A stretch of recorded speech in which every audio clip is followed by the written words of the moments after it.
Bom, hoje eu vou fazer um vídeo que é o seguinte. Hoje eu vou estar, gente, fazendo um especial 10 subs. Obrigada, gente, vocês são demais. Vocês conseguiram bater essa meta. Obrigada de verdade. E hoje, sabe o que eu vou fazer? Sabe o que eu vou fazer? Isso mesmo, que vocês viram um título aí. Eu vou estar fazendo eu vou estar fazendo a capa desse vídeo, tá, gente? Eu vou estar fazendo a capa desse vídeo sem falar nada. Será que eu vou conseguir? Esse vai ser um especial. Vou fazer a capa desse vídeo sem falar com vocês. Eu vou aqui na minha galeria mostrar pra vocês que eu já deixei algumas capas aqui pra vocês. Foi essas aqui, ó. Essa que tá colada. Essa e essa. Já deixei separada, ó, deixa eu mostrar pra vocês quais são. Essa e essa. Eu vou escolher pra esse vídeo, eu vou escolher essa. E eu vou começar agora e eu não vou falar nada, é só botar o nome e os emojis. Então, começou!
Que linda.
capa, olha.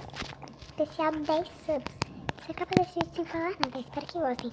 Só que eu esqueci de mudar a fonte, ou a cor do negócio. Então, como eu vou mudar bem rapidinho com vocês, mesmo falando, só pra terminar mesmo, tá, gente? Bota aqui o style.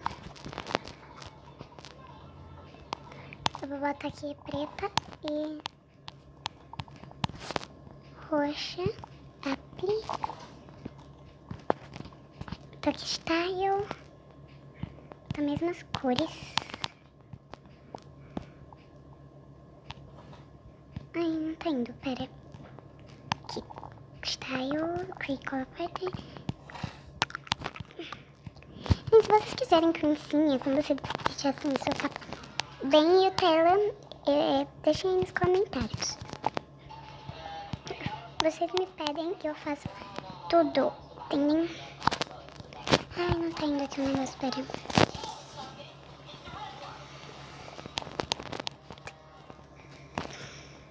Pronto. Gente, vocês, é assim que nesse canal vocês falam que eu faço o que eu faço, entendeu? É amor por amor. Eu tô botando aqui. Eu vou, gente, se vocês falar, mas o desafio não era assim, sem falar. Já acabou o desafio, eu tô fazendo isso, porque eu esqueci de botar a cor, né, da fonte, né, do texto. Então eu tô botando, eu achei que eu melhorei, assim, muito em capa, desde o meu primeiro vídeo pra cá. Pelo menos eu achei. Se vocês não acham, tudo bem, respeito a opinião de vocês. Pronto, eu vou salvar aqui.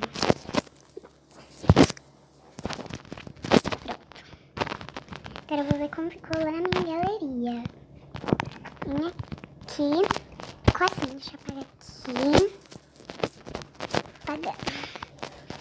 Gente, eu adorei. Agora eu vou postar. E foi isso, né, gente? Um beijo e tchau.